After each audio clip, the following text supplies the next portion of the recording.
Hey, baby. Thought I'd drop by for a quickie to see those fine-ass Thanksgiving leftovers of yours.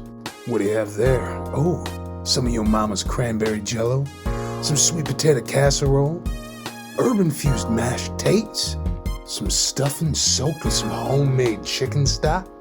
Oh, you gotta have that turkey. And some homemade gravy. That's what I like. But you don't want just another turkey sandwich? Don't worry, baby. I'm gonna give you a hand pie. First, we're gonna take some of that cookie dough we made last week for our pumpkin pie. Roll it on out, cut it with our biggest cookie cutter. Remove those circles and start filling your pies with whatever combination you fancy. If the top part of your dough is still too tight to fit your filling, just gently massage it with your fingers, loosening it on up. Now we gotta get our fingers wet to start dampening our stretched dough, then gently lay it on down.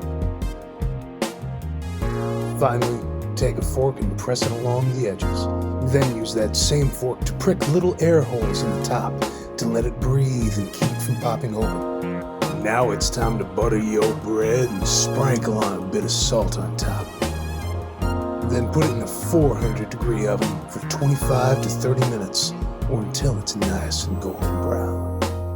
Oh yeah, show me your cross-section. Oh yeah, that's mighty fine. Well, I hope it was as good for you as it was for me, but I was just here for a quickie.